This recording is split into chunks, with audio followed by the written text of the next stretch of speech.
All right, Mr. Matthew Cox, one of the most industrious breakers of the law and one of the most industrious new podcasters. So, kudos to you for all your podcast success. I mean, you've grown from zero to what? You're close to 500,000 or something? Yeah, it's like 425 right. No, 430 right now. In what, about 3 years, 4 years, 3 years? I'd say almost we're coming up on 4 years. Yeah. Congratulations. After college, you're kind of doing different jobs. Nothing's quite. Nothing's working out. Nothing's working out. I mean, what am I? I'm getting jobs making 25,000 a year. Like that's not Because you had enough. an art degree, right? I had a fine arts degree. Initially, I was working as an insurance adjuster. I did that for about almost like a year and a half, but I couldn't keep up with the workload. It wasn't even that so much. I mean, it was that, Sounds but it's pretty also, boring. I also hated the job. Yeah. I would have pushed harder or stuck with it if I'd been making decent money. Anyway, I ended up getting laid off, and ended up working with a buddy of mine. We were doing just construction jobs for a couple of years, and then the chick I was dating came to me, and she said, "Look, you need to be a mortgage broker. Like you'd be great at this." And she was working as a mortgage broker. What year is this? Hmm, Ish. 98, Okay. 99. So I go take the test, I pass, I go to the I go to the class, pass the test, and start working as a mortgage broker. And like the first loan and keep in mind too, I'm behind on all my bills. I've it's taken a week or so to get the license, study for the test. I had to fly off for a few days to go to the course with this company I was working for. Then it takes weeks to drum up enough business to close a loan. So you're going without a paycheck for 6 weeks. So I'm about to close my first loan. I walk into my manager's office. I show her all the documents. She looks through the file, puts one document to the side, and she said, "This is great. It looks great." And I'm looking at the one document. I'm like, "Well, what's up with that?" She goes, "Okay, well, here's the issue. Your borrower was 30 days late on her rent payment in the last two years. So she was late. She was almost evicted." And I was like, "Oh shit." And that's a deal killer. Like no lender is going to lend you money to buy a house when you've already proven in the last 2 years you may possibly not be able to pay your rent. So she tells me, and I'm like, "Oh wow." And I'm thinking the deal's dead, but she actually looks at me and she says, "If I was you," and she pulls out a whiteout bottle and hands me the whiteout bottle and says, "I'd white it out. I'd make a copy of it, stick the copy in the file. You should be perfectly fine. Underwriting will never catch it." And so I was like, "Holy," and I even said, I go, "That's fraud. Like I could go to jail." She goes, "Nobody's going to jail." She goes, So she was already, this was commonplace "Yeah, already. right." At that level, that's something anybody could do. Right. So the problem was that loan closed. I make about 3,500 bucks. I'm thrilled. Catch up my car payment, pay my mortgage, I'm paying my credit cards. Like I'm good. So, And so people have to, so say your criminal activity is selling nickel bags of heroin in a dangerous part of Chicago. You gotta stand on a cold corner for many nights to make 3,500 in your pocket. All you had to do was put a little white out and turn something in. So yeah, you've gotten a taste of fairly good criminal money, and it doesn't even probably feel like a crime. no, it doesn't feel like it at all. Especially when I got away with it, you feel emboldened and you start thinking everybody's doing this. Well, the next guy that comes in, I'm ready to close his loan. And you have to do calculations, right? What you have to calculate what's called debt to income ratio. So when I do the calculation, he doesn't make enough money, and he was just shy of it too. So it's like, okay, you could make, let's say he made 50,000. It wasn't enough, but if he made 58,000, I could close this loan. So I changed a zero to an eight. I changed the corresponding withholdings taxes. I make sure everything works out. His current pay stub was already good. If he had gotten a raise, he made enough money now. But if you have to basically average your year to two date plus years. 2 years. Doesn't work. So I changed a couple W-2s. Now it works. Now he barely has enough, but we get to close. That loan closes. Boom. Get myself another 3,500. Next person. So sometimes somebody come in and they had the right paperwork, but a lot of times they didn't. And I start closing, the first month it's like 4 loans. The next month it's like 8. Then it's 12. Then Oh, it's so you're making 25,000 a yeah, month pretty rapid. yeah. There's not always 3,500. Sometimes it's 2,000. Sometimes it's 4,500. But on average, I'm very quickly making about, I think I made about 20. And keep in mind too, the company keeps like 30%. So I'm not making 25,000. They take it, but my fee was this much. I have to pay them. Either way, I'm making 15 to $20,000 for a It's a few lot of months. money. And then especially, bro, 20 something years ago. In And you're in your late 20s and you're used to making 500 a week or something. Yeah. and I'm in Florida.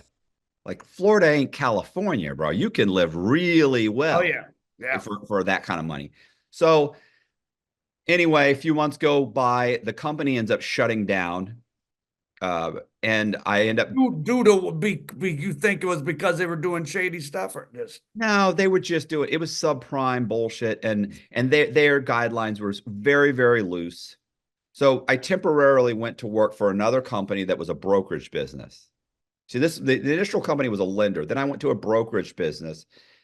Then I opened my own company very quickly. So I opened my own company. I at hire. what point do psychologically you start to sort of feel like I'm a criminal or did you not yet? No, I would say by the time I opened my own place, I absolutely did. Because when I opened my own place, I was I was thinking to myself, this is it, bro.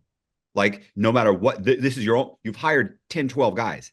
You got a place that you're paying whatever, a couple $1,000s a month. Your credit card, your credit, my credit account just to pull credit, people's credit is 1,000, 2,000 a month. Like I'm signing up my copy machine 600 a month. Like the bills are $4,000 or $5,000 a month just to keep the overhead on. So in my mind, you're going to do anything you have to make this work.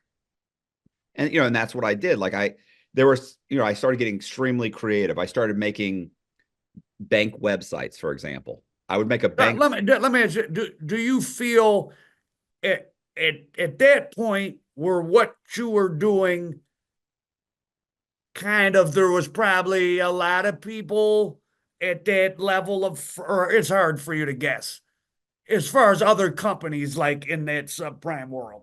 No, I mean, I realized fairly quickly that I was doing stuff that other people weren't doing. Now, people were doing some stuff. They might change a W-2, they'll white out something, you But know, you pushed it. yeah, but they're not making bank websites. Like I'm making bank Is websites. that at the point where you felt you Yeah, jumped to? Okay. absolutely. So Well, what about you? What about your psychology? Now you're from a good mainstream middle class background, though you did have an alcoholic father. yes. And how did and what was your relationship with your mother and your father as you got into your late 20s?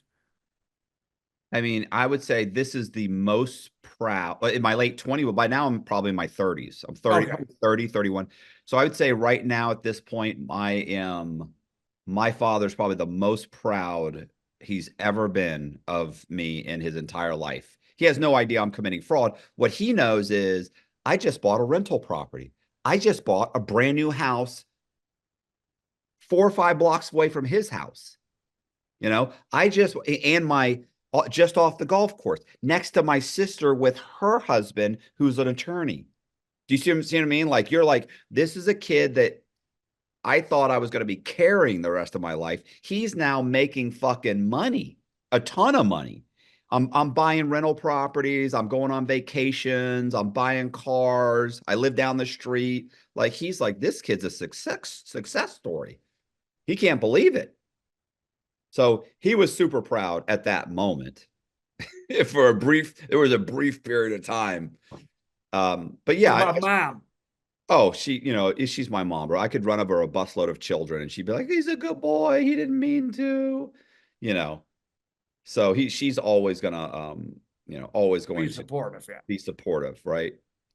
I was thinking I was in prison one time and I told her, I was like, I'm sorry. I said, because she had to come see me in prison, and they go through hell just getting in there. And I'm apologizing to her. Like, I'm so sorry. I feel so bad that you have to come in here and go through all this just to see me. And she said, I said, you deserve a better son than this. And she goes, well, she says, sometimes you get a bad egg.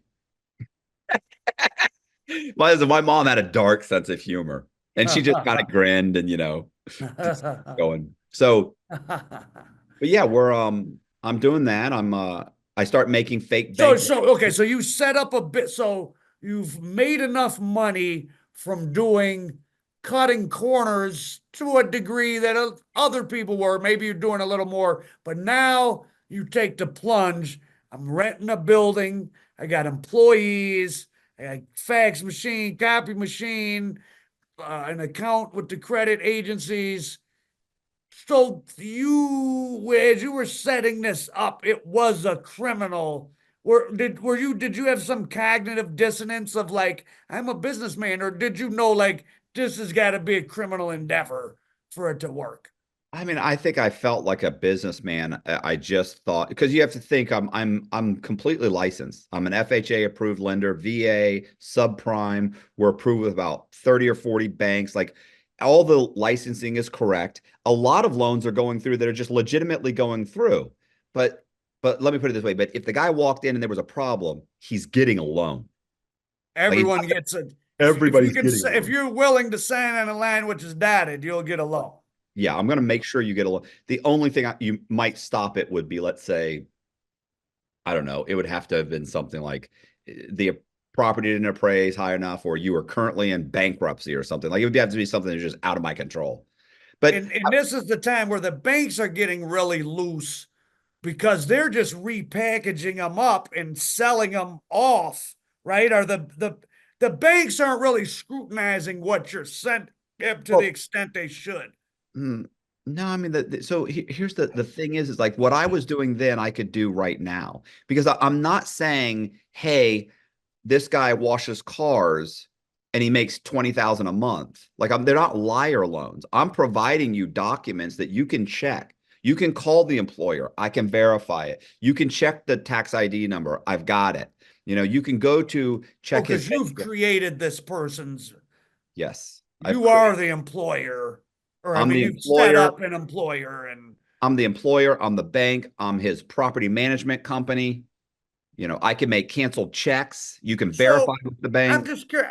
I mean, you definitely at this point are engaged in an elaborate criminal thing. But how'd you hit? But you had never done, you weren't like a criminal kid or you weren't No. around. How to start making, to make up a fake company that a bank's going to call and say, hey, does Joe Blow work there? And it's you answering saying, yeah, he works here. That's clearly, an elaborate fraud. What allowed you to just jump straight into this elaborate fraud from being just a mainstream person? Or like what personality trait, where does that come from? Because being elaborate frauds require on a daily basis, you're got to do this fraudulent act and this. You're doing dozens and hundreds of things in a week that are each, something criminal in and of themselves, as opposed to, oh, I'm impulsive and I'm gonna rob the corner store or I beat somebody up. You're committing small crimes, but lots of them every day. Yeah, it's absolutely it takes sophisticated means and it's methodical. Like these are not quick whim, crimes. Like I didn't, you're not grabbing something as you walk out of a supermarket. You're grabbing a loaf of bread, as you walk out the door and think, oh, just I don't even know what I was thinking.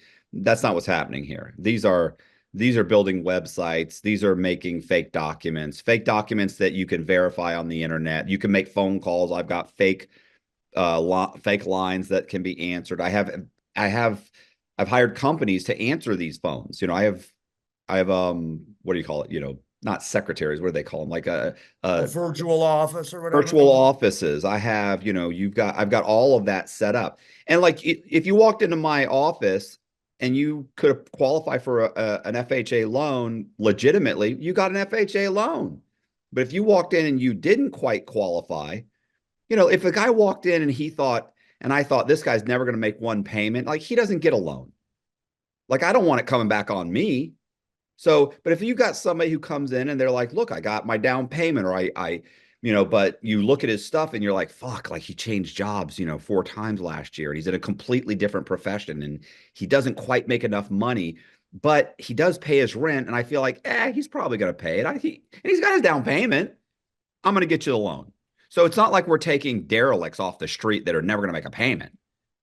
So You don't what feel bad. You don't feel bad. You feel like you're helping oh, people. in some cases, I felt like I was helping people, but I mean, in general, as a criminal, you'd have to be a fool to think that criminals walk around committing crimes and feel bad. I mean, 3% of society are antisocial. They suffer from some type of antisocial disorder, right? 90 something, 95% of criminals in prison have antisocial disorders. Oh, absolutely. So I have antisocial disorder. I have a very difficult time, or at least I did in the past, to feel empathy for other people, right? Like people are a means to an end. And even now I have empathy, but only for select people. Does that make sense to you? Like if I pass by somebody who's having a hard time on the street, I don't know that person. I don't feel bad for that person. I have no empathy for that person. If you and I became friends, I'd probably go to the ends of the earth for you. I would get upset at the thought of you having a hard time. I would help you. But if I don't know you, bro, you're nobody to me. But so I don't have that natural inclination that most decent people have. Or You at see, least pretend to have. yeah, when you see a homeless woman and her with 2 kids, you feel bad. You Oh, probably almost well, I don't. I think of them as being a okay, scammer. right. Well, I mean, a lot of people will pull over and they want to give money, they want to help them, I got my own problems, bro.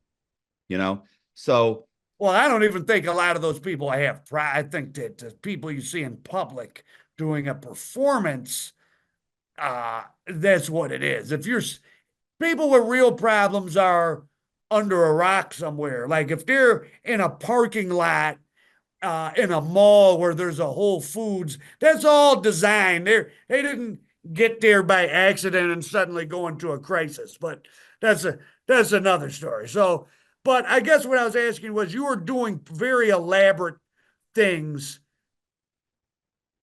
Are you thinking of yourself as a criminal? Because you didn't grow up in a criminal environment. I'd say gradually at this point, I start thinking that way. I definitely think that way. So at some point, I end up losing So my, that business is rocking and rolling. You're making money. yeah, it's doing great. But at some point, like I said, a couple of friends of mine who own a mortgage company, they get in trouble. They work with the FBI. They wear a wire on me. They get me to admit on the wire that I'm making fake W-2s and pay stubs to close loans for my wife. And as a result of that, I end up getting a call from the FBI. I go out and get an attorney. I never actually talked to the FBI at that time. I go get an attorney. He calls the FBI. He calls the U.S. attorney. He says, hey, and look, they don't even pretend. Like they're like, yeah, we got your guy. Like he's on a fucking, we got him. He's on a wire. Like when these people wore the wire on me, I knew immediately they had a wire. Not immediately. After I buried myself, I realized like, oh wow, they got a wire. And they weren't even pretending like they didn't Oh, have it. while they were talking to you, walk us through that kind. And these were who to you? These were good friends. So what's that day look like? So their office had been raided about 2 or 3 months earlier. You knew that? I knew that, but keep in mind, I have no concept of how the justice system works. The only movies I've really ever watched is maybe Catch Me If You Can, the Godfather movies. These are movies like, these people they're not cooperating against each other. They're not, there's a whole And code. you didn't grow up in an environment where people were going to jail or I anything have like no idea. So their place gets raided. They come to me and they said, can you refinance my house so that I can get $75,000 to pay my attorney? And I was like, yeah, of course. Keep in mind, we go on vacation with these people. It's a married couple friend. They watch our kids. We watch I'm their just kids. getting the water. Keep talking. All right.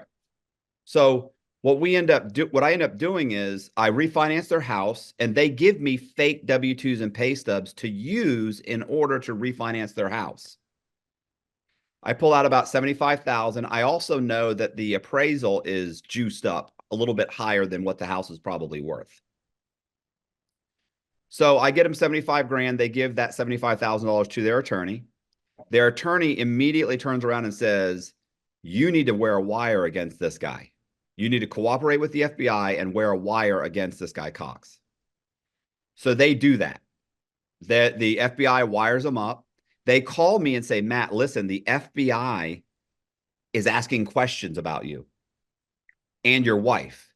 And I'm like, holy shit. I go, well, listen, let's meet for this at this pizza restaurant down the street. I didn't want them coming to my apartment. I'm sorry, coming to my office, because every time they would call, the guys in the office would, they were always like, like joking around, like, oh, they're the police, they're the police. But these are friends of mine. I know they're not gonna do anything.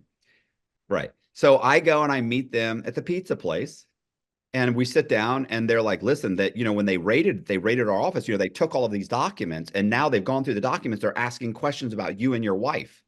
And I'm like, holy shit. You didn't tell them that we were married, did you? You didn't tell them that I made the W-2s and pay stubs, did you? You didn't tell them that the appraisal, like, I just lay out everything I've done within about. Oh no.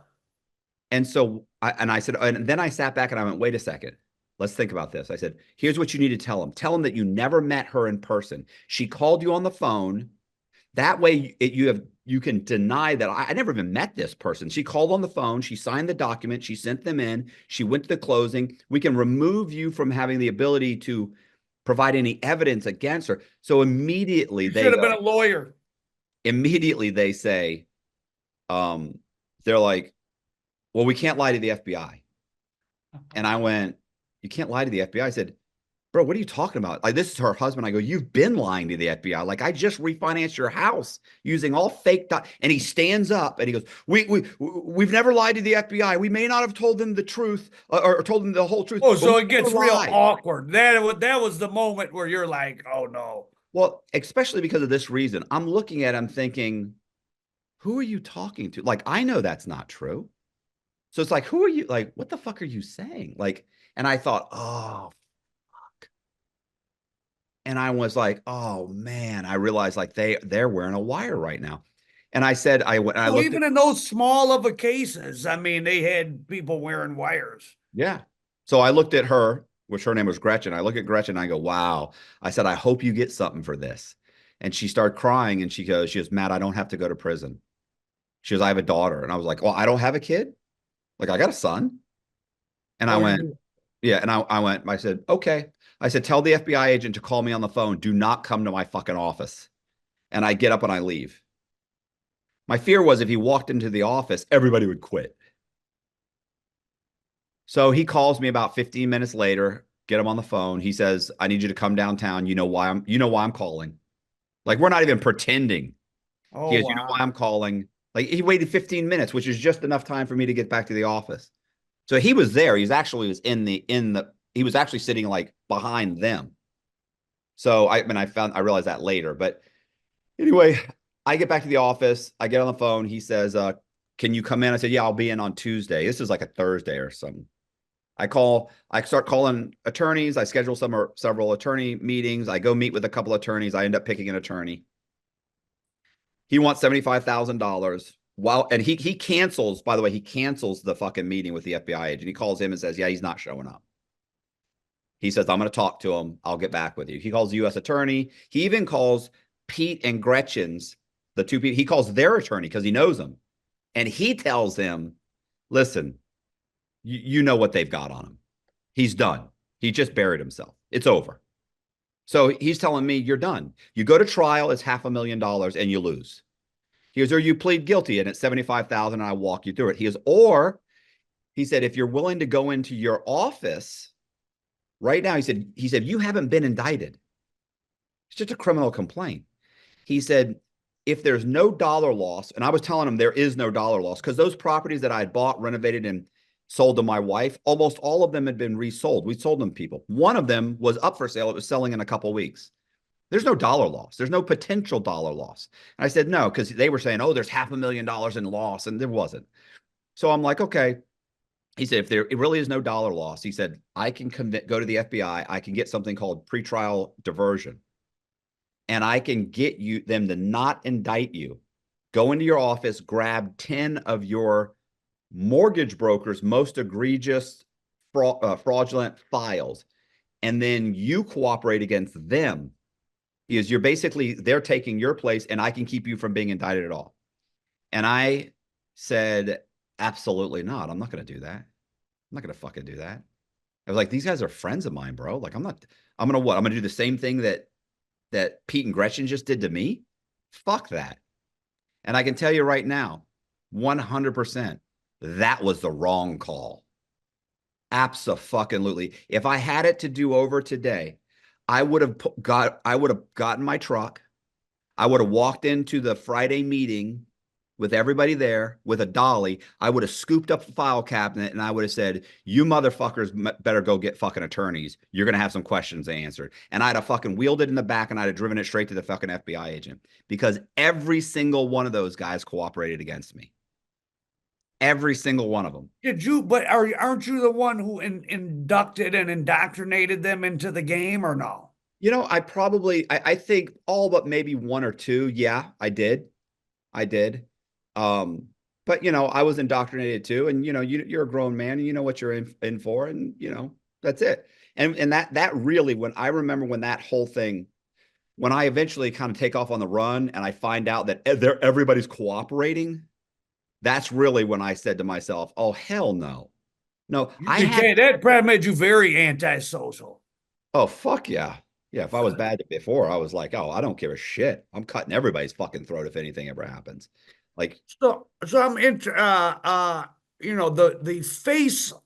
the public face of crime in America that we see on TV and in the movies doesn't look like you. It doesn't look like good suburban white Americans, but uh, you can buy drugs in the suburbs. All the same stuff goes on. And in stuff like this, where maybe people that don't look mainstream have a hard time even getting employed in that world to some extent, it is regular white people that are doing all this stuff. Do you feel like, looking back and having been to prison, is it easier, or is there like a whole set of kind of crimes that maybe like mainstream white people kind of can do and are less subject to getting in trouble, and it's easier, like this type of stuff? um, I'm not sure exactly what the question is. I think that here's something I get people in the comments saying, like, oh, you only got away with this because you're a white guy. Well, you didn't get away with it. Right. Well, for a while, what I'm saying? Yeah. I did it for what, almost a decade. So, Yeah. and they're basically saying like, oh, you walked into the bank with fake W-2s and pay stubs, and they cut you a check because you're a white guy. But the truth is, I owned a mortgage company, okay, for about what, 4, almost 5 years. So here's the thing. I had a black woman come in one time.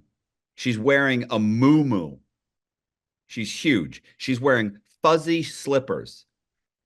She worked in a lunchroom. She was a dietary specialist, I think is what her technical. Hand out the food, yeah. Yeah, she handed out the food. So listen, she spoke just complete horrible English. It was horrible. I could barely understand what she's saying. I didn't give a shit. The bank doesn't care. She had just good enough credit. She made just enough money, and her boyfriend was giving her the down payment. The only thing I had to fake on her thing was I had to figure out how to get that money into her account and have it make it look like it'd been there for 90 days so we could say it was seasoned and it was her money and not her boyfriend's. That was it. Like, the bank doesn't care. The bank employees don't care what you look like. They want to close that loan. If you qualify, you qualify. They don't care if you're black, white, Hispanic. The problem is that a lot of those people that come in that are Hispanic or black don't qualify. And that's the problem, is that they don't qualify. They come in, they get turned down. It's not because they're black. I want them to be qualified. I want them to have over a 650 credit score. have been on the job, make just enough money, have a down payment. Like I'm praying I don't get paid if that doesn't happen. So I hear what you're saying. Well, I no, I think guess I meant more in the flip, like for you and all the other mortgage brokers and all the different people that had to do fake paperwork and create synthetic people and all that sort of stuff. Was it probably you had to be a very mainstream person to pull some of that off? I would say you have to have a Or it certain helps you. It helps. well, you have to have a certain skill set to know. You get a lot of people, they'll walk in the bank and be like, yeah, I've been working for the same place for 5 years and I make $100,000 because they don't realize that the next question the loan officer is gonna say is, do you have your last 2 years W-2s and pay stubs? And your two most recent pay stubs. Then they're like, no, but you can call this number and they'll verify it. That's not good enough. Then they don't realize you're going to look up the phone number and that phone number goes to his cousin. And it's like, yeah, this has to go to a registered business phone number that's being answered. Like I hear you, bro. Like, but because I was in that industry, I understand the backside of what's going on. So it made it much easier for me. And listen, I've met lots of, I've met lots of guys that could do stuff that I can't even fathom. I still don't even quite know how the scams work. I got a buddy, Zach. He's, a black guy. Oh, he co-hosts with you. He's a Oh, great, he's great co-host. hilarious. He's Yeah. super smart guy. Same thing. Hey, I just had one of his associates that he used to do fraud with. He came in. His name is Six. Man, that guy's a walking scam. Like everything about he knows all kinds of scams. Super and ballsy doing stuff that I would be terrified to do. But I wasn't terrified to walk in the bank or do these things because I know what they're going to check and I've already covered that. And these guys are walking and they don't know for sure. They might be running out of that bank. They're not quite sure if this is going to work. Nah, not me. So So you turned down the offer to flip downward, as they say, to roll up people under you who all ended up telling on you. But so what happened? So you refused the deal or I, to cooperate, and so what happened? I mean, so I get 3 years paper and I can't run the mortgage company So you anymore. just get probation, but did you have a license or something? Yeah, I actually didn't lose a license. I just let it expire, but I would have lost it. Like, technically they were like, you can't keep your license. I was like, it's expiring anyway. So, but yeah, I wouldn't have been able to renew it. So Did yeah, you so feel like that was much of a punishment, or you or yeah, because there's no dollar loss. Like, what did I do? Like I got the bank to lend some money on that was covered by property on and someone, it paid and they got paid off? and then we renovated the property and we sold it. You got paid. Nobody lost any money. So is there a crime? Yeah, that money shouldn't have been lent to begin with based on the underwriting guidelines, but in the end, that didn't matter. So did I think 3 years pay? Yeah, I thought it was appropriate, you know. Um, but now the problem, Did that scare you? no, it was like because it felt like it validated everything I thought that if I was ever caught, I wasn't going to get in a lot of trouble. So I thought, what's the big deal? I got paper. I got probation. So what? So, but here's the thing. I lost the mortgage company, which sucked. So I also was in the middle of a divorce. And And now so you've developed an expensive lifestyle. yeah, I've got on my minimum bills, just my mortgages and my car payment stuff is like 8,000 a month. And So how old's your son at this point? he's probably one. Oh, a baby. Okay. So you He's got a baby, you got a big house, a couple cars, you're eating at Ruth's Chris Steakhouse, right. getting your hair cut at the finest establishment. So you have a lifestyle. So you're not, you got to keep going. Right. Exactly. So I get divorced. I got a couple $1,000s a month in child support. I've got just a ton of fucking payments. And so what I do is I figured I was going to start flipping properties. You buy them cheap, you renovate them, you sell them. And what I decided was that I could do that in an area of Tampa called Ybor City. Was that like a bad area that was getting better?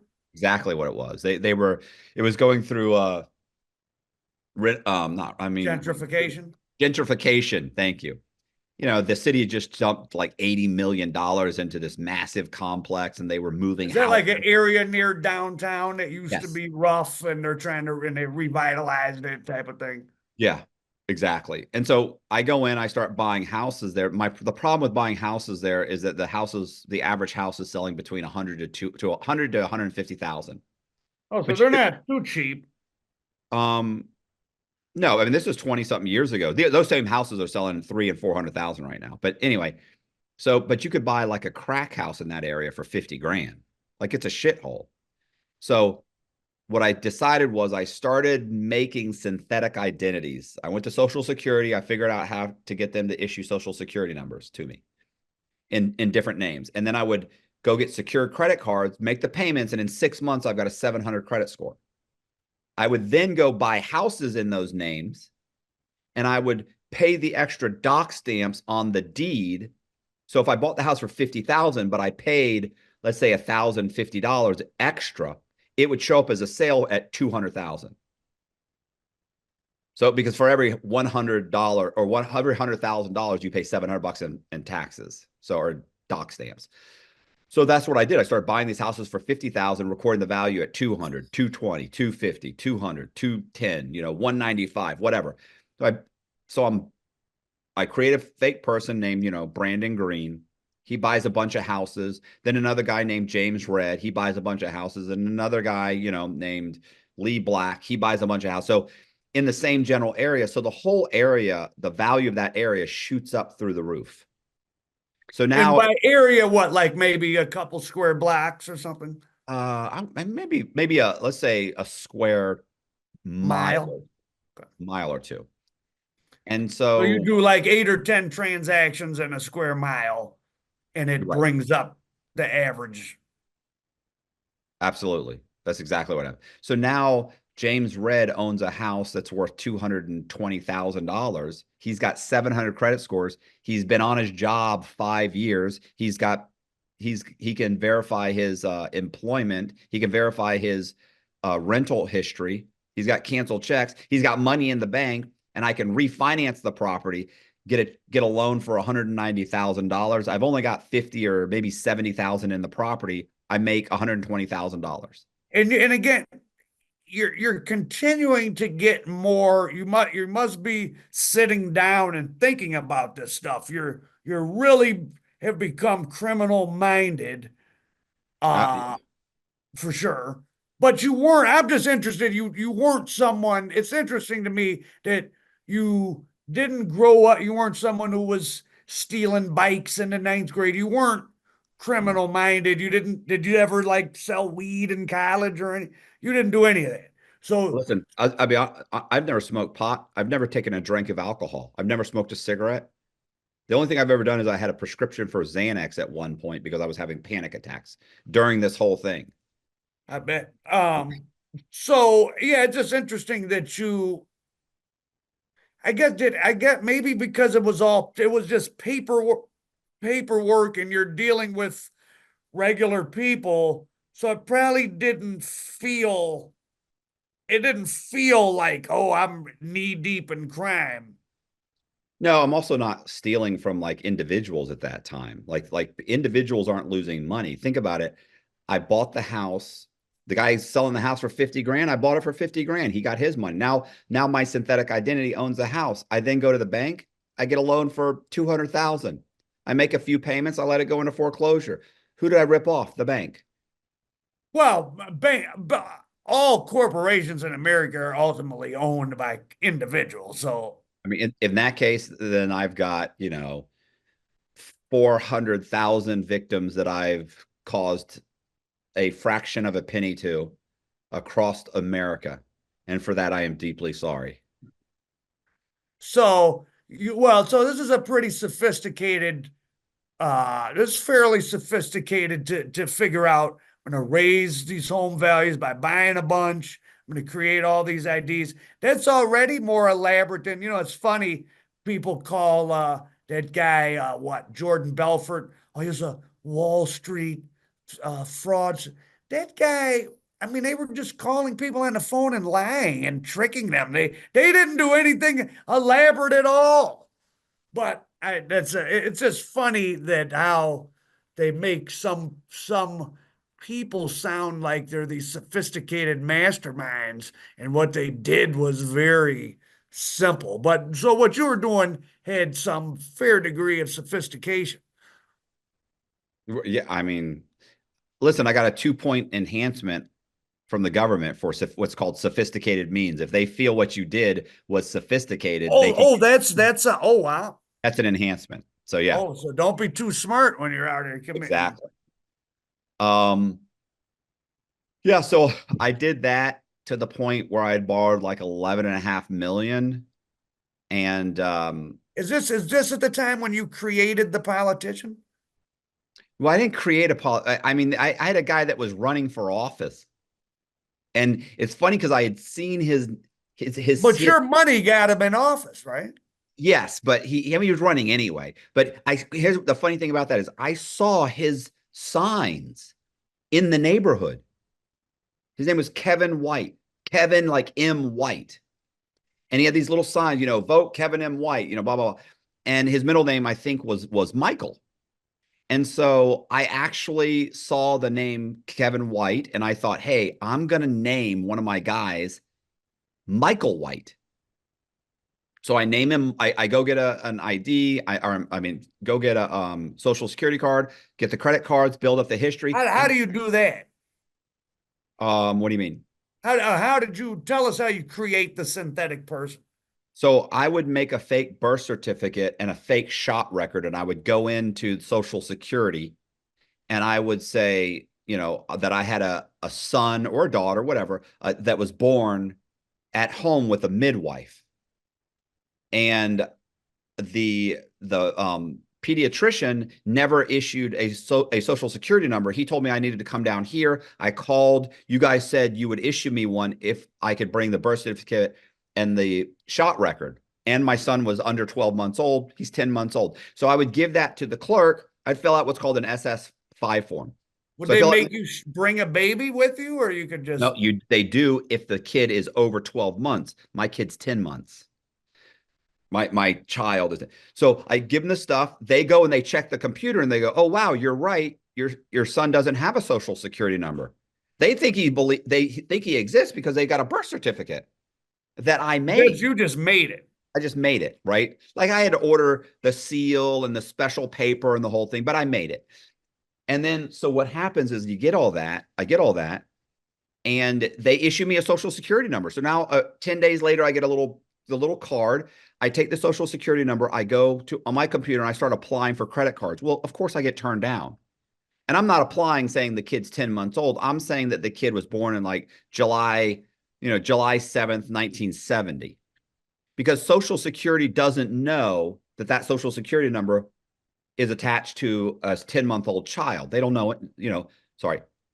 The credit bureaus don't know that Social Security number is connected to a 10-month-old child. They don't know anything about that Social Security number until I tell them. And when they know is when I apply. So when I apply, I say 30-year-old guy, here's his Social Security number, date of birth. I tell them all that. Now they have a file. But I get turned down because there's no history. But what they do, what Bank of America says is, hey, guess what? You got turned down, but we'll let you open a secure credit card if you give us $500. And I go, wow, really? I give them $500. And the same thing with First Premier Bank, and the same thing with Capital One. So I get 3 secure credit cards and I just make the payments. I put $20, $50 a month on it, make a payment. And in 6 months, it generates a score 705, 710, 695. So on average, I have roughly a 700 credit score. So now I've got a guy with a 700 credit score. He's been on his job 5 years. He's got a bank account with money in it. He's got 2 years worth of rental history, and now he can refinance this property. Right? Looks like a real person, or he can buy the property. So I buy the properties myself, through a hard money lender in this guy's name. Now he owns the property. Now he just refinances it. The bank sends a check for 200,000 or 170 to a title company. I go into the title company and say, hey, my borrower is James Red. He's at work right now. Do you mind if I just bring him the package and have him sign? The title companies I go to know me. I've been working for years with them. So they're like, oh, yeah, sure, Matt, no problem. They give me the package. I go sit in my car. I sign the documents for Lee Black or James Red or whoever. 45 minutes later, I come back in. I say, here's the package. And they go, oh, here are the checks. Thanks for helping us, Matt. No problem. And that's it. I go take that check and I go deposit it into his bank account, which I've already opened a bank account in his name. And I back then you had to go in person to open the bank account. You couldn't do it online. So I actually had to make a fake ID and walk into the bank and open a bank account. But once again, You learned where you taught yourself all the fake document stuff? yes. Is that hard or Well, I mean, this is people always laugh about it. I have a degree in fine art, so I'm super creative. I'm quick at I understand layering. I'm very good with software. So is it a pain in the ass? Yeah. Does it take a few hours to figure out exactly how to do it? Yeah, but but once it's it's done, not rocket science if you have some creative skills and know how to use a computer. right. Once it's done though, now you've got it. Yeah. You're done. Now I'm just mass producing them. And You you're know, not dependent on some guy to do it for you and all that. right. Yeah. Of course, now it's easier, bro. Now you go online, you pay someone $300 and they'll give you an ID that would pass the DMV. It's amazing. You know what Oh, I'm you saying? could buy what on the dark web, or you probably don't even have Yeah. to go on the dark web or the No. dark web or whatever. Yeah. Yeah, you go to a Russian website and they'll give them $300 and they'll mail you one in 2 or 3 weeks. It's amazing. Look, I used to have to go downtown to public records and look up documents. You do it all online now. You can go sit at Starbucks and do it. Like all of this is everybody like, oh, you couldn't do that now. Bro, it's easier now to do it than it ever was. You don't have to go to closings anymore. Almost every state, I think it's like maybe 7 or 8 states that do not do what's called a remote closing. So you can't use a remote notary. So there's maybe 7 or 8 states that don't do it. That means that there's like 42 states that I don't have to go to the closing. I can just call up like this and say, yeah, yeah, I can sign all the documents, do a remote notary, show them my ID, say, yes, I'm ready to close. Yeah, I'll sign the papers, or they'll show up at your house or meet you in a Starbucks, sign the documents, and then they'll just wire the money into your bank account. I mean, it's easier now than luckily I've turned a new leaf. I'm a changed person now, but it's pretty tempting. No, Yeah, go ahead. I said no, no, no, no, no. It is. So yeah, so anyway, I'm doing this, and at some point I have a buddy that I'm helping, right? So I got a buddy that I'm helping. He's doing the same thing I'm doing. I'm showing him like, this is a childhood friend. This is actually was one of my best friends growing Did any people that you offered, hey, come do this with me, and that it's a crap work? Did anybody turn you down, or pretty much anyone you offered to be involved kind of went along with? I can tell you right now, I had one person that was working at my office that realized what was going on. He'd been there maybe 6 weeks, and he went, yeah, I can't work here, bro. I can't work here.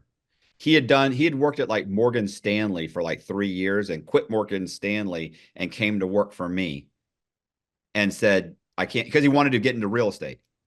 And so one of his buddies like, man, you got to go work for this guy Cox. He's got a bunch of cars. He's got a bunch of houses. Like he's kicking ass, and I can get you an interview. And I was like, fuck, you worked at Morgan Stanley for like 3 years. Like you super sharp. He was there within 6 weeks. He walks over to me and says, yeah, man, I can't work. I can't work here. Like there's fraud being committed. I can't be a part of this. That's it. Left. By the way, that guy's super successful to this day, multi-millionaire. He's just very smart. Like, I mean, it was hard to walk away with. You had to have a lot of discipline to walk away because everybody that you're around is driving nice cars. They're living in big houses. They're going on vacations. And you know, it's hard to walk away from. It really, especially if you weren't this guy, that guy's name was Kevin. So if you're not Kevin was going to be successful at anything he did. But the other guys that worked at my place weren't necessarily going to be successful doing anything else. So it was hard for them to walk away. And I knew that, right? Like I'm extremely manipulative. right? So, it was easy for me to manipulate these guys into a position where I knew they would take the bait. And then they took the bait. I mean, they're adults. They could have said no, but listen, it's hard. You knew who to bring in. Of course, I'm not going to doctors and lawyers. I'm going to guys that I know are busting their ass and barely surviving, you know? Now you have to be sharp, but I tell you right now, how many you've met a lot of smart guys that are practically homeless. You know, it's work ethic, it's enthusiasm, being smart on the list of On a successful people. test. Yeah, that's one. It's Yeah. down there. It's like being 6'9". I mean, that technically makes it more likely you'll be an NBA player, but just because you're 6'9", don't mean you're going to be in the NBA. Right. So, yeah, I mean, these guys are making money. I had one guy that said, I'm not interested. I can't be a part of this. And he left and he went on to a super successful career. Uh, Oh, so that's interesting. Okay, so all right. so it Now, can't be done. how rampant? I guess you only know what you're doing, but like, and I'm sure what you were doing was on the extreme end. But as far as cutting some corners, whiting a few things out here and there, you think that was pretty standard practice with at that time, at least? Yeah, I think about 10 to 20% of the loans at that time had some kind of fraud. Not to the extent that I was doing it, but some type of fraud. Well, I'll tell you what was going on in Detroit. And I remember people trying to get me to, well, go find some people. And I was like, tell me again now. And when they would just, the initial description, I was like, oh no, whatever this is a total crime. I can't believe you guys are doing this. This is retarded. You're going to get caught. This is what it'd be. You find, this was when, well, I guess they must have been doing something along the lines you were doing. Go find a woman. What they were doing a lot of them with women who maybe had a kid and had some rinky dink job. So they existed on paper. And they would say, listen, we got a house for you. You don't have to make mortgage payments for 18 months. And we're going to give you 5,000 cash. Just sign for the mortgage. So they would get some house in Detroit that probably really on the open market was a $20,000 house, but they're going to load it up to 50,000. They're going to sell, they buy it and sell it there for 50,000, get the mortgage approved. So they pay out 18 months of mortgage payments for her because they made so much profit. They give her 5,000 and then so they make 20,000 or whatever, go away. And they know she's gonna, after probably in the 19th month when she has to make the first payment, she ain't gonna make none, and she doesn't care. And that ripped through Detroit. There were thousands of those going on, and people were doing that all around me. And I was like, oh wow, this that was very rampant. And I wasn't even somebody involved in this. This is just me overhearing and being, and what are you guys doing? So it was very common. And Detroit was one of the hardest hit cities. But for those that don't remember that mortgage crisis that almost toppled the global economy. Yeah, yeah. I mean, you mean the financial crisis? Yeah. Yeah. I mean, but it started Right. with the mortgages. Oh, yeah, yeah. Um, but that was very much liar loans. Like the amount of mortgages, fraudulent mortgages that I'm responsible for is about 55 million. That is such a drop in the bucket in comparison. And the other problem is that, No, I was just saying that it was there was a lot of people doing what you were doing. Maybe yeah, you in got a some little more form, elaborate, but definitely in some form, yeah. there were definitely tons of people doing it. Yes. Um, so do you want me to keep Yeah, going? yeah, yeah, Okay. yeah, yeah, yeah, yeah, yeah, yeah. So my, No, that was just yeah. uh, So I guess I was just saying that I was asking you a lot at this point in that industry, cutting corners slash committing crimes had become commonplace. Not that everybody was a total fraudster and you were more elaborate, but there was a lot of, there was a lot of oh, we fraud. got a little problem here. There was a lot of things that technically standard practice in the industry, maybe right at the end there before the mortgage crisis, had gotten pretty sloppy and there was a lot of criminal behavior. Yeah. Yeah. By 2000, it was started really bad in whatever, right about 2000.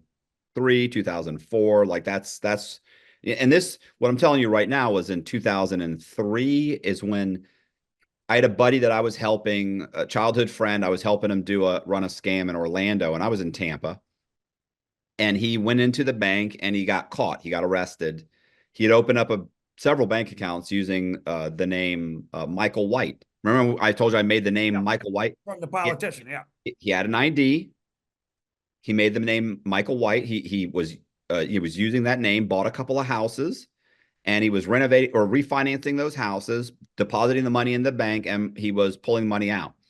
Well, another one of our friends was doing the same thing, and she had given him a check, and the mortgage company had figured out what was going on. They put a red flag on the check. He deposited the check. He went into the bank went in the bank at one point, and boom, they arrest him. He stays overnight in jail and starts cooperating with them immediately. He says, "Listen, yeah, you got me, but he has a daughter. I can't go to jail. He's her, it's his only, there's no mother. The mother's a flake. So, so he immediately starts cooperating, and he explains to them what I'm doing, and it's very easy. One, they can look me up. I'm on federal probation already. Two, if you went into the computer, Well, that's right. You're on probation all this time. if you go into the computer, you could see, you look up James Red. The guy bought 5 Was your houses. probation checking on you? Yeah. Yeah. They came to Did my they house. didn't and what did you tell them you're doing for income? Oh, I was flipping properties. I work for a development company. I had opened a development company in somebody's name. I'm getting checks. That's easy. I could cover that. I got people willing to lie. Like they'll show up at my office that it's my office, but they're showing up there. The guy that I have everything in his name, he's, hey, what's up? Yeah, he works here. Here's what he does. I have business So cards. a lot of people facilitating your criminality. Absolutely. Yeah. Yeah. Everybody's making money. So, and what's so funny is like the guy that was covering for me, he was a CPA. He had a master's degree in tax, right? Like he was a CPA. So, these aren't knuckleheads. Like, I mean, like I've done fraudulent loans for doctors, for lawyers, for police officers, for sheriff's deputies. So anyway, my buddy in Orlando, he starts working with the with a task force. They put together a task force. They start investigating me. Goes on for about 4 months, about 3 months, 4 months. I'm continuing to commit crime, so they're watching me do this, unbeknownst to me. How'd you get on their radar? My buddy got caught in a Oh, bank in Orlando, right, okay. and it wasn't hard for him to prove exactly because all he had to do was they had to go on the Hillsborough County Public or Appraiser's website and look up the name James Red. A year ago, this guy bought 5 houses within 2 months. 6 months later, all those properties are in foreclosure. Look up the name Lee Black. 18 months ago, that guy bought 6 houses. 6 months later, they're all in a foreclosure. Look up the name Brandon Green. He bought 6 houses or 5 houses. 6 months later, they're all in green, red, blue, Black. black. Like how? And this guy got arrested as Michael White. So they're like, fuck. This all makes sense. And at this point, this is over 10 million. Like they can look at the numbers on the screen and say, this is $10 million. In one small area. So this is actually impacting the community a little bit at this point. Right. And think about it. This guy literally explained that whole thing and proved it without a shadow of a doubt within 5 minutes. Because I just laid it out like an idiot. So 4 months later, they've completed their investigation. They hand it over to the FBI. I have no idea this is happening. And I come to work one day, and a buddy of mine named Steve Sutton. Very nice guy. Sheriff's deputy, was a sheriff's deputy. Very nice guy. Doesn't talk to me to this day. So he shows up in my office. He says, Matt, listen, can I talk to you? I'm like, yeah, what's up? He said, I used to date a chick that was on the Tampa Police Department. I went, okay.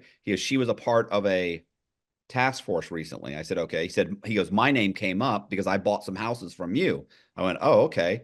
I said, what's going on? He said, well, the task force was on you. They just handed their investigation to the FBI, and the FBI is going to come arrest you in a couple of days. He goes, do you know somebody got arrested in Orlando? And I went, oh, shit. He goes, well, that guy started the whole investigation. He's been working with them. And I was like, okay, well, that's my buddy Travis. And I said, okay. And he said, what are you going to do? And I said, well, I'm leaving. Like, I can't go to prison.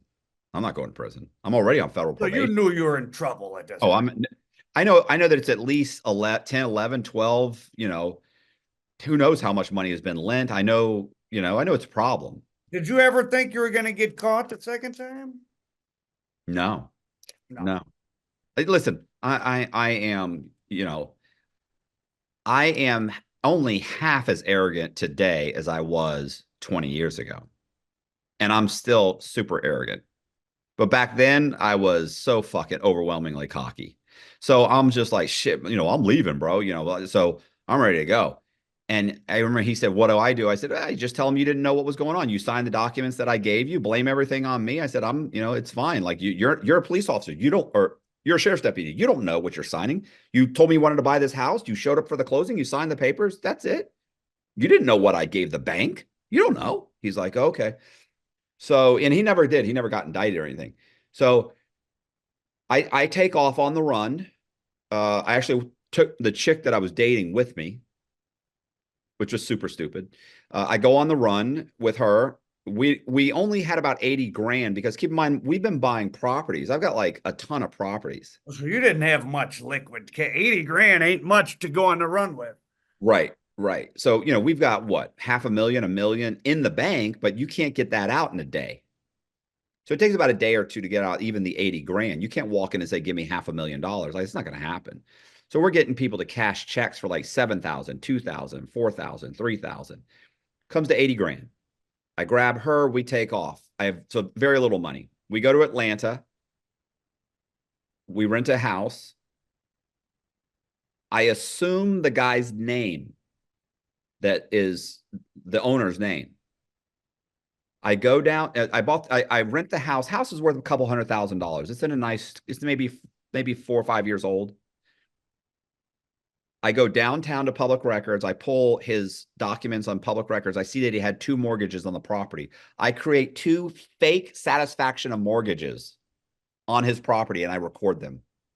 That eliminates the 2 mortgages on his property as far as public records is concerned. Bank of America, of course, knows he still owes them. They don't realize I've satisfied their liens. So now I'm living in a house as the name as Michael Shanahan. I have a fake ID that says I'm Michael Shanahan. And the house has no mortgages on it. It's worth 200,000. So I call 3 hard money lenders. You know what a hard money lender is? Okay. So just a guy that's got a bunch of money and lends money on real estate. So 3 of them come out, they look at the property separately. One comes out at 11 in the morning. One guy comes out at 1. One guy comes out at 4. They all go, yeah, the house is worth about 200,000. I'll lend you 150,000 roughly. I schedule 3 closings at the same time. So all 3 loans close within a day of each other, or some of them the same day. I borrow a little over $400,000. Let's say 400. I think it was a little bit more, but let's say so 400. you did it to all 3. Oh wow. Okay. So yeah. Right. So I get $400,000. I put that money in the bank and I pull the money out of the bank in cash. Me and the chick I'm saying, we take off on the run. We're gone. Secret Service shows up. A few weeks later, they figure out what's going on. This guy actually shows up one day because I hadn't paid rent yet. So he's ready to put like a 3-day notice on the door. He shows up, he checks the mail. There's a bunch of notices in his name for credit cards, mortgage payments, everything in his name. And he's like, what the fuck is this? He starts opening them. And he's like, I don't have a mortgage on. Like, this isn't my mortgage company. And he realizes there's a bunch of mortgage companies that are currently in the process of threatening to foreclose him. There's also several credit cards that are in his name. So he contacts the authorities. They contact Secret Service. Secret Service Secret Service starts investigating me. I go to South Carolina. Well, I go to North Carolina, buy or rent a place, we buy a couple cars. We're hanging out in North Carolina. And I decided to run another scam in South Carolina. At this point, though, I start surveying homeless people, getting their information because I can't keep doing synthetic identities, right? Like, what if I get pulled over? I can't hand this cop a fake ID that I made. So I come up with excuse me, I come up with a survey. I make a fake survey. It's called it like a statistical survey form number 4507. And so I'm going out there with a piece of paper and a badge that says I'm a statistical surveyor. And I walk around to homeless people and I say, hey, I'm taking surveys right now to see for the Salvation Army to determine where we're going to place our next homeless facility. And I give them $20 cash and they fill out a form. That gives me the ability to order their birth certificate, their social security card. I can then order their high school transcript. I can then go into the DMV in a state that they don't have an ID in, and I can get an ID in their name or a driver's license. So I start doing this, and I go to South Carolina and I buy a couple of houses in this one guy's name, Gary Sullivan. I satisfy the loans on the houses. I borrow $1.3 million from, borrow multiple mortgages, comes to 1.3 million, deposit the money in the bank, start pulling out money. I pull out maybe, I don't know, 600,000.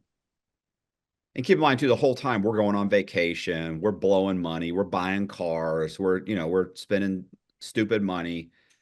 So I actually get caught in the bank in South Carolina.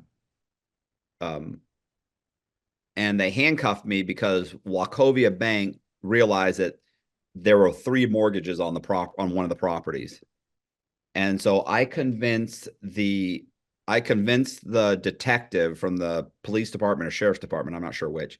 I convinced him that I hadn't committed any crimes and that the bank made a mistake. And the bank loan officers had convinced me that it was acceptable to borrow a first mortgage, a second mortgage, and a HELOC, home equity line of credit. And he believed that the loan officers may have done something wrong. And so he lets me go and says, I'll be back. I'll be in touch with you when I figure it out after I've spoken with them.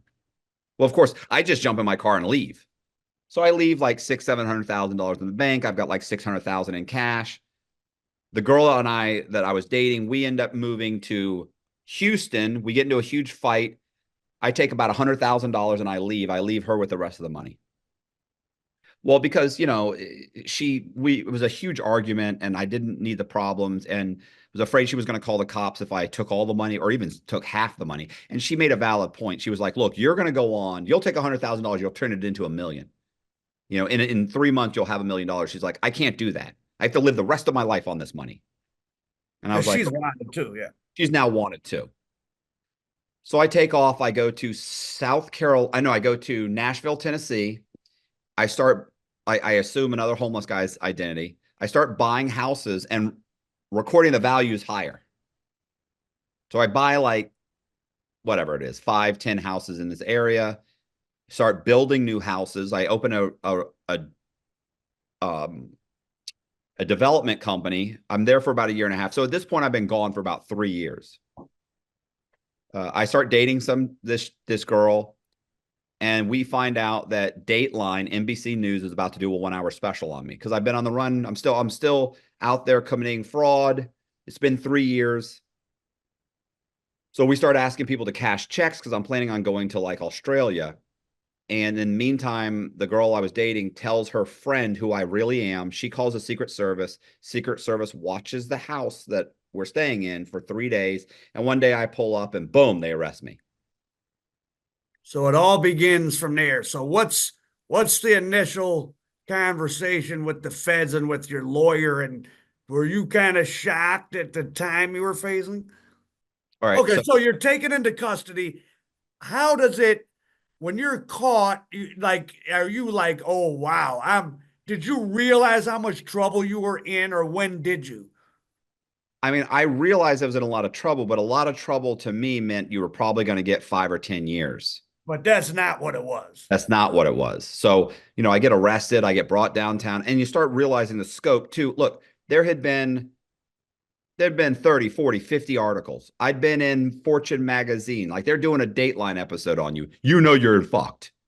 You got problems.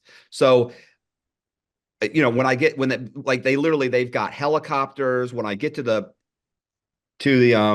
Secret Service's building, there's people there. There's news people there. They have to bring me around the back. Like I'm starting to realize, like, Jesus, God, like this is bigger than I thought. But I still think it's a white collar crime. Like, what did you do? You didn't kill anybody. So So anyway, you're thinking maybe if you think about it, you're probably thinking what at worst 10 years or something. exactly at worst 10 years. So so they transferred me. They handcuff you, whatever. They do the whole thing. They question you, and I said I wanted a lawyer. Right. So I'm like, look, I want to talk to you guys, but I want a lawyer. So they transfer me, and it takes a month or they got to put you on the plane. They got to move you on buses. They got to put you on the plane, they fly me to, shoot, what is it? Oklahoma City. And that I'm there for for like And traveling in jail is the worst it, experience. it's horrible. And they've got the black box on, and I was like, what am I gonna do, bro? Like I didn't run. I'm not. Well, I did run, Well, but I you didn't did run. run. I did run. So, it takes a month and a half before I end up to actually meet with my real lawyer who comes and sits down with me, and she's telling me that, she's like, you're looking at 13, 12, 12 or 12 to 13 years. And I'm still thinking, like, that's a long time. And she's saying, listen, you need to cooperate. And I'm like, well, what do I get if I cooperate? And she's like, look, I don't know that you'll get much of anything. She's like, because everybody's already cooperated against you, but you have to go sit down with them. So while you've been on the run, there's been all these people you've interacted with are making deal. There's all type of stuff has already happened. What when you get an indictment and it's your name and everybody else is just an initial, They're cooperating. they're all cooperative. Like, How many initials were there? 11. I think it was my name and like maybe 11 other people that were like initials. Might have been 7 or 8 or 10. I don't know exactly. It was a lot. So these people are cooperating, and she's got the statements. You're getting your discovery, and they black it out, but it's like this person has known Matt since he went to school with him. It's like, okay, that's Travis. This person worked for Cox, when he opened his mortgage company, and used to date this account executive. Okay, well, that's Eric. You know what I'm saying? You're like, it's easy. It's not like it's difficult to put it together. Was it shocking to you that all your friends turned at first? I don't know if I was. I think by that point, Travis had cooperated, Gretchen and Pete had cooperated. I had started to realize that like nobody was gonna not cooperate.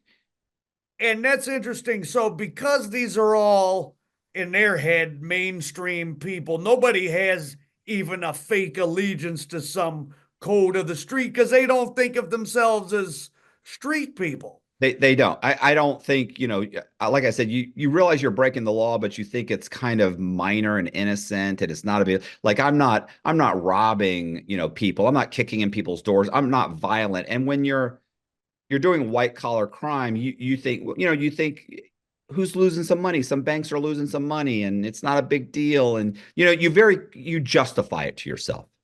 They'll be fine. And then the other thing is that there's no real threat, right? Like if you're a bunch of gangbangers who have guns and you're selling dope and people are getting shot at and you're part of a gang, like you're used to that. Like nobody's like there was never any moment when Nothing dramatic is happening. yeah, nobody thinks that I'm going to get a gun and shoot him. And I'm certainly not thinking if I cooperate against this guy, he may try and kill my parents. Like nobody's doing that. Right. So yeah, she's telling me you got to cooperate. Like, and I was like, well, what does that mean? And she said, look, you have to cooperate, and you basically tell them everything they want to know, and you hope for the best. She's like, because you can't go to trial. And she's it's like, all a paper thing about that type of crime. It's all fun and games, and then when you get caught, you realize, well, there's a record of all this stuff. yeah, that's the other. I love these guys that think like Diddy, oh, he's been moving money. He's put money.